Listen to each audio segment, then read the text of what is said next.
BlockDesk news. BlockDesk news. Yeah.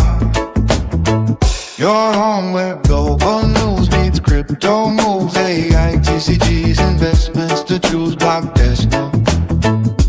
BlockDesk news. Your home where global news meets crypto moves. AI, TCGs, investments to choose. BlockDesk news. BlockDesk news. Your home where global news meets crypto moves. AI, TCGs, investments to choose. BlockDesk news. Yo, people, what's up? I actually made that song via AI. AI is getting out of hand. We're going to be discussing this, but welcome back, everyone. Welcome back to BlockDesk News. And yeah, this week there's a lot to discuss. There's a lot of geopolitical stuff. And I also found this is one thing all of you have been asking for. You've been asking for me to find a pre-order for a TCG. And I found a brand new TCG. It's from the Cyberpunk world. I'm sure many of you know Cyberpunk. So they are launching a TCG and their pre-orders are available as of today. So we're going to discuss this. But before we do, there's a lot of other stuff going on around the world. And of course, the big elephant in the room is the story, obviously, with the Middle East conflict, and unfortunately it's still going on. And every single viewer here needs to watch this because you need to understand that this isn't just a geopolitical story. This is a money story. The Fed held rates this week. Once again, they're withholding rates. But here's the change. Here's what's really changed. The market now priced in almost that 60% chance that there are zero rate cuts for the rest of 2026. So almost 60% of people are thinking there's not going to be any rate cuts by the Fed until 2026. This is horrible news for investors. This is horrible news for crypto. So the ECB and Bank of England are actually warning they might have to hike rates because energy inflation is running hot. This is a massive shift. It's at 5%. They think that they will cut rates at the moment. What's up, mate? How are you? What's up, PLB? So the Strait of Hormuz at the moment is still at the choke point. And like we discussed this last week, nearly 20% of the world's oil and LNG passes through it. So if this stays restricted, we could be looking at oil prices that make today look cheap. And once again, this is what's happening. You're seeing this already. They're going to have another global lockdown due to oil prices, due to energy savings. They're already doing this in Sri Lanka, I think we discussed last week. They're having every Wednesday off. They're putting people in their homes. So what are the investors doing at the moment? Where's the smart money going? So fund managers raise their cash levels to 4.3%. We discussed this. Warren Buffett, his company Berkshire Hathaway, at the moment holds more cash than it's ever held in the history since he took it over.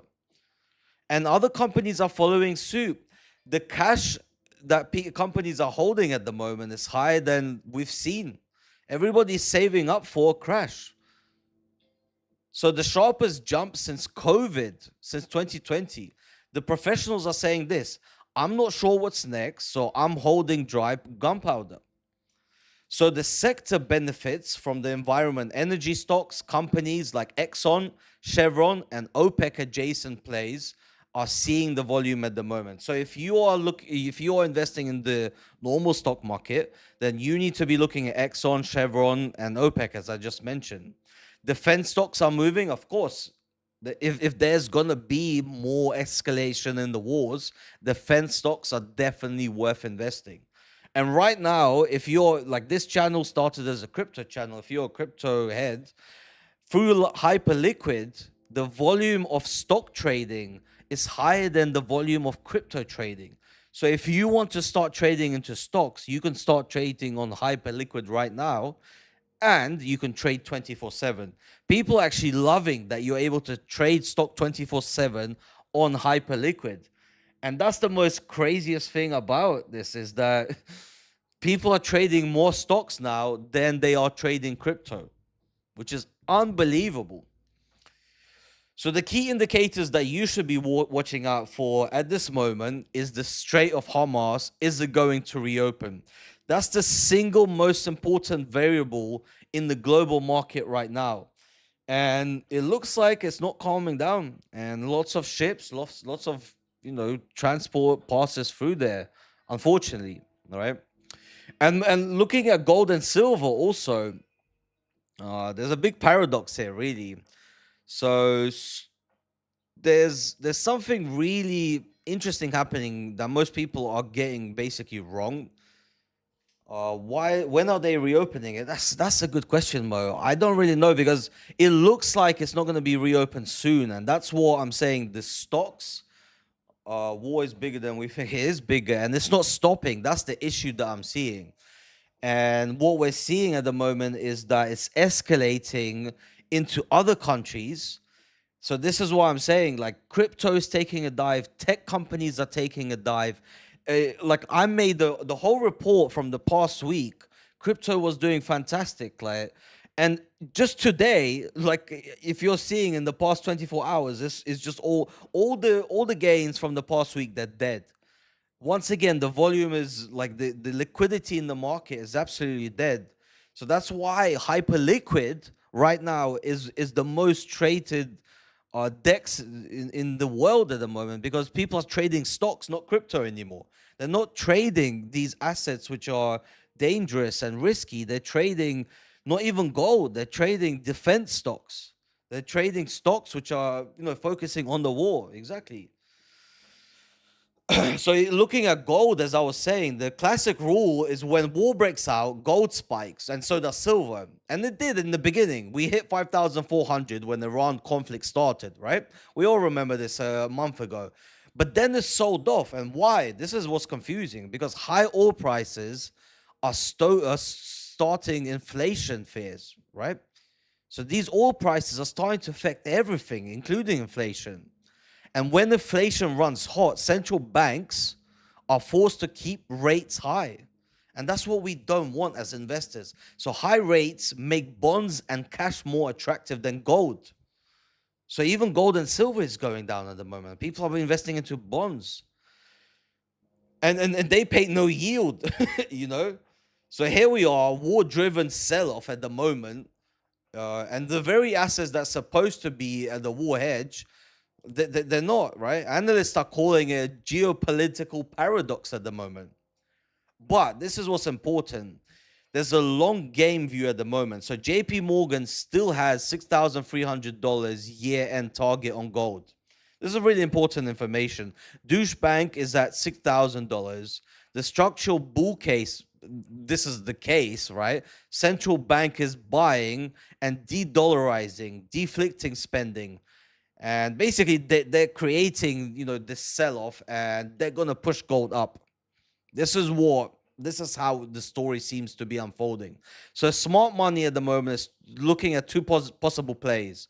One is physical gold and silver, so the way buying it instead of the stocks, and two is mining stocks, so which are now trading at a historically low price, year-to-year earnings. So at the moment, the companies who mine silver and gold are trading super low, and those are the companies you should be looking at.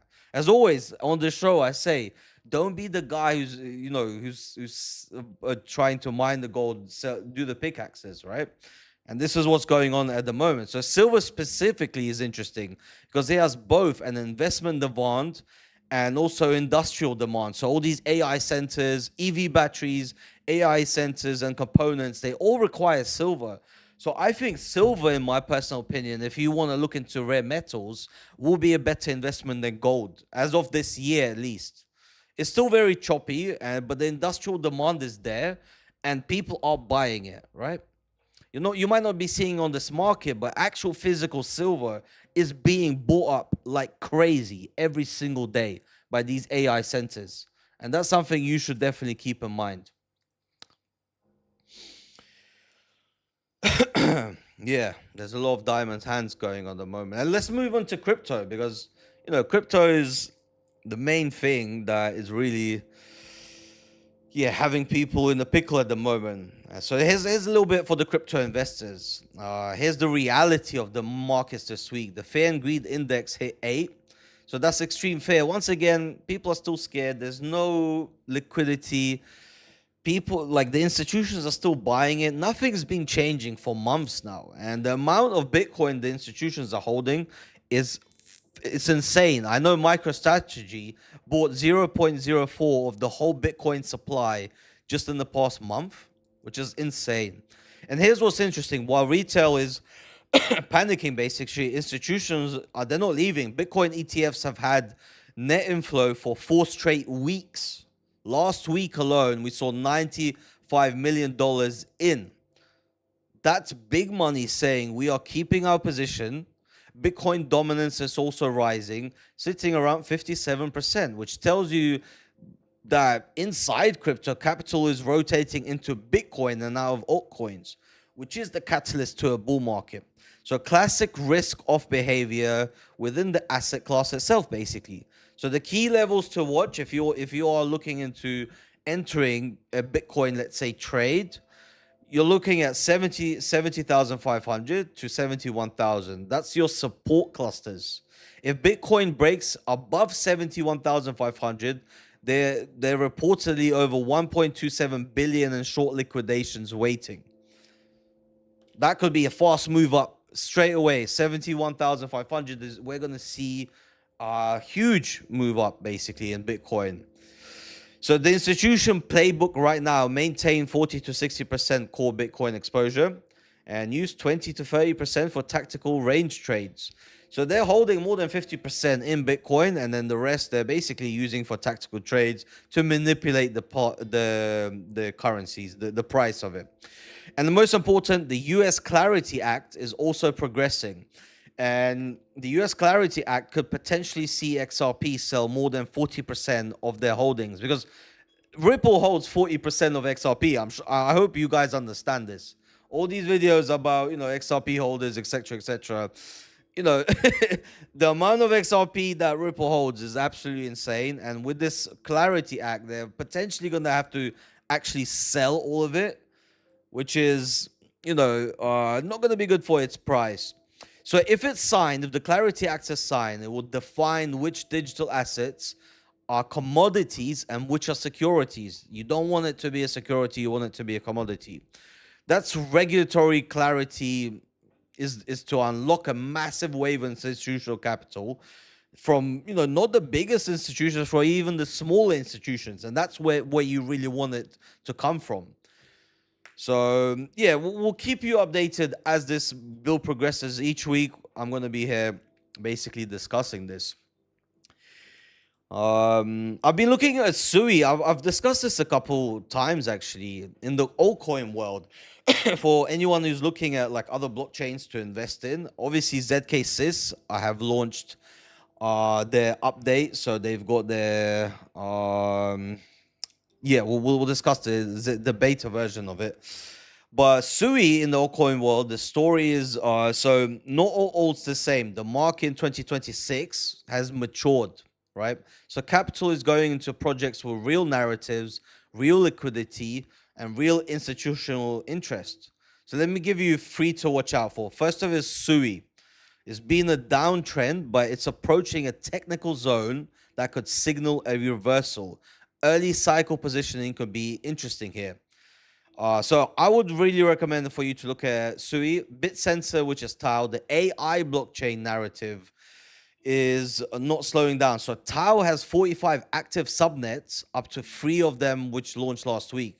So if you believe in AI and crypto converging, Tau is the most efficient and direct play for you. So Sui, Tau, and the third is one of the big macros is Amundi Europe. The largest asset manager just launched 100 million tokenized fund on Ethereum. So it's in Ethereum, it's institutions are buying into Ethereum. So those are the 3 that I'm looking. These are big market caps and they're very safe plays. Sui, BitSensor, and of course Ethereum. They are looking really good as a trade for this week. And moving into the AI agents economy, there's quite a lot going on at the moment. So this is The segment which I'm actually excited about this week, not the number one, the TCG segment will be our biggest, but there's a lot happening in AI. I'm sure you saw the Nvidia CEO. He said, Nvidia CEO says he reached AGI. So yeah, he did an interview and he said that his company has reached AGI. So that's artificial general intelligence. So what this means is basically there's AI LLMs like large language models or whatever way he wishes to present it. They're basically thinking on the subhuman level. They're thinking like humans at the moment. And looking at Claude, AI, it's already pretty damn good. But it seems like we've reached AGI much quicker than I expected, which is pretty exciting stuff. So on March the 13th, there's a couple other updates on the AI side. On March 13th, Santander and MasterCard completed what they're calling Europe's first live AI agent payment inside a regulated bank. So this is pretty crazy. They're using AI agents to make payments within banking at the moment. Santander being one of the biggest banks. So at the same time, Salesforce reported that its AI agent product, Agentforce, has hit $800 million in annual recurring revenue. So this is the thing. This is what's going crazy at the moment, is that AI agent focused companies are starting to turn incredibly large profits for companies. And this is what people are basically scared of. This is what's going to take your jobs. It's these companies actually creating AI agents which are gonna, do what a human can do. And with true AGI, it's going to come sooner than we think. The number nearly tripled sequentially last year. So here's what makes that even more interesting. Salesforce stocks is down 26% so far this year. And this is why I mentioned this, because Salesforce, they're the ones who are having this incredible profit margin this quarter, and their stock is down 26%. It reminds me of Amazon when Jeff Bezos was getting interviewed, and he was telling a story that there was a moment in Amazon's stock life cycle where the stocks were down, but when you went inside the company and you looked at what is going on financially, it was saying the opposite. And this is what's happening in Agentforce, in Salesforce, in the Salesforce stocks. They're down, but they're making crazy profits. So if you're looking into invest into stocks, I highly recommend for you to look into Salesforce stocks and do your own research. And Nvidia dropped their 2026 State of AI report this week. So 88% of enterprises surveyed said AI is generating real revenue gains. I don't know how true this is, but 64% have now AI actively deployed in operations. So they're not just testing, they're deploying AI to make them profits. The agent AI market sits at $9.14 billion today. I think it's already undervalued. So the projection in 2034 is $139 billion. That's a 40% compound annual growth rate from today until 2034. We are in the infrastructure phase at the moment. This is when the boring picks and shovels plays tend to outperform the headline grabbing startups. So guys, listen, the fact that all of you are looking into AI, the fact you're trying Claude code, the fact that, like myself, you're trying to use, Claude Bar and set up these agents, you are ahead of the game, and you are, at $9.4 billion today, and it's projected to be $140 billion in 10 years' time, or less, even in 8. So where's the smart money going? Like, as an investor, let's look at it like this. So there's 3 layers that you can invest in. Layer 1 is the infrastructure, which is Nvidia. Every AI agent needs chips to run on. So Nvidia 2025 net income was 72.8 billion, up 145% year on year. As agentic AI scales, chip demand will scale. That's not speculation. It's facts. So investing into Nvidia stocks right now is probably a very safe bet, unless there's an AI bubble, right? Now, looking at to layer 2 investment, that's the platform layer. So Salesforce, which I just mentioned, Akachar, that Databricks, these are the companies building and deploying agents inside enterprise workflows right now. So Accenture and Databricks just launched a dedicated AI agent business group just this week, targeting companies like BASF. So Salesforce is down 26%, but its agent force numbers are accelerating, as I just said. So if the market re-rates Salesforce as an AI winner rather than AI victim, there's incredible upside. And like I said, it reminds me of Amazon. And there's a third layer that as an investor you should be looking at, is the new agent ops category. And this is really interesting. So as companies deploy hundreds of agents, they need tools to monitor, secure, and manage them. So for example, Galileo just launched an open source governance layer for an AI agents this week. So at the moment, a lot of companies are launching open source projects, free, AI tools. But eventually what you're going to see is all these free AI tools, they're going to have advanced features. And these companies, they are going to start making a killing. And you investing in these companies early, these tool providers, is probably one of the smartest investment plays you can make as of today. So if you're starting to work on your own AI agents and you're using specific tools, look at who's developing them. Look at the individual people who's developing them. Look at the companies who are developing them. And then I want you to acknowledge, so AI agents with access, they're going to have email banking access to files, security attacks, prompt injection attacks. There's so many risks that people aren't going to be ready for. And there's going to be companies basically helping you resolve those risks. And that is what I would be looking for, myself, basically. Apologies for that. Now, moving on to the segment you've all been waiting for, and that is the official Cyberpunk TCG. And I know a lot of you have been actually telling me, hey, Ed, find me something to pre-order because the One Piece is out, Pokemon is all pre-ordered out, all sold out. Well, right now, the Cyberpunk TCG is available on Kickstarter for another 22 days. So this is the official Cyberpunk trading card game, which is launched. It just launched last week. It's developed by Weird Co. in collaboration with CD Projekt Red. So it's official. The studio behind 2077 Cyberpunk. So here's the numbers, just so you understand. They needed $100,000, and in just 5 minutes, by the end of the day, they had crossed $8 million. They are now over $12 million, 13 and a half almost. And it's basically breaking Kickstarter history. This is going to be one of the biggest Kickstarter TCG launches I think we're ever going to see. And you know how much the TCG market has been killing it. This is a pre-order you don't want to be missing. And I'm telling you this right now. And you can pre-order at very low levels. Starting from $50, you can get 2 starter decks pre-built for you. $169, you can get whole boosted display, and then it carries on.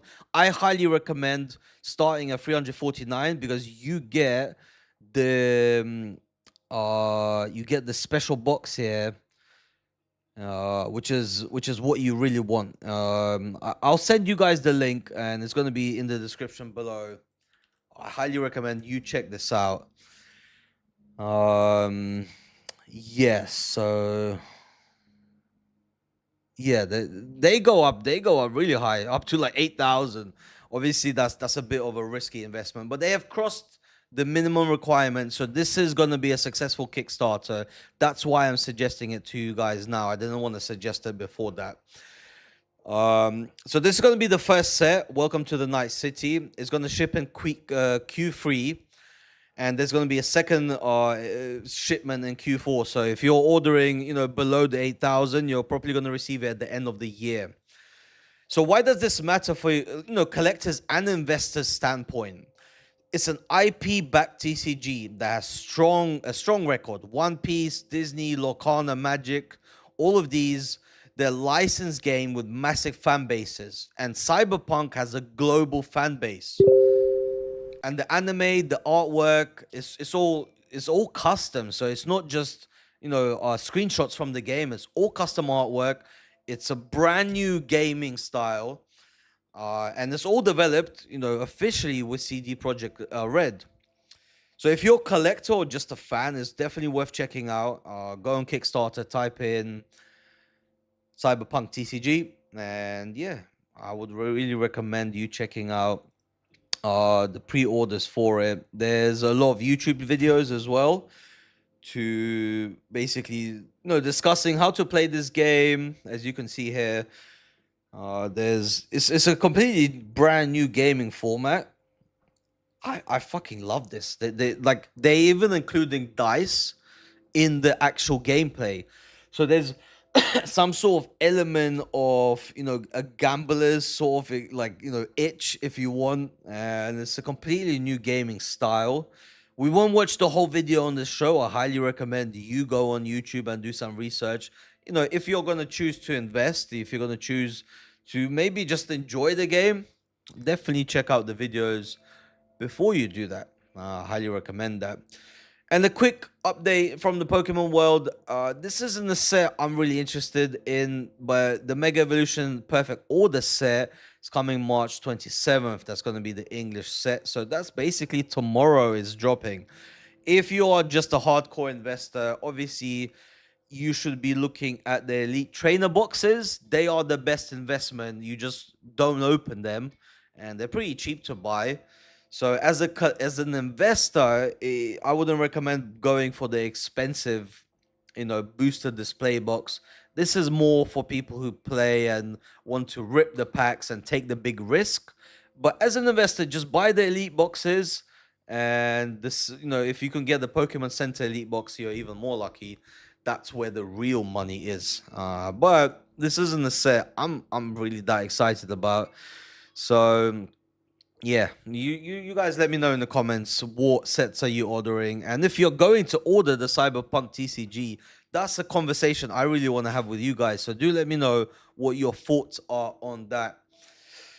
But that's it. That's it really for this week. There's a lot going on, and before we move into SuperDAP and ZkSys, just to summarize this week, as I mentioned, keep an eye out for the Strait of Hormuz if they are going to, lift the sanctions.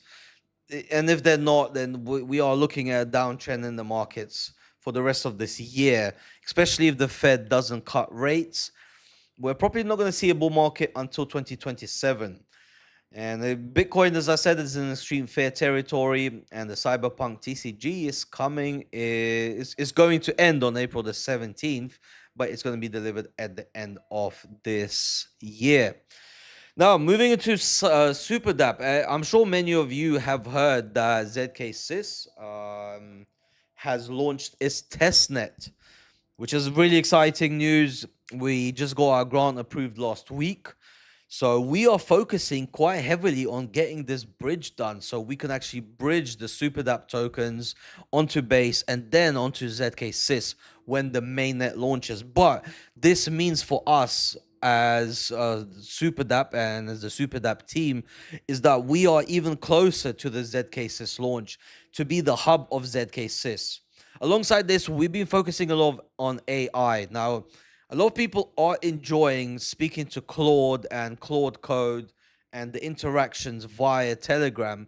And my aim personally right now is to get SuperDAP and allow people to message via SuperDAP to use Claude and to basically build their own programs and their own AI agents via SuperDAP. Alongside this, obviously, the development of the token launcher and the treasure hunter is on the way.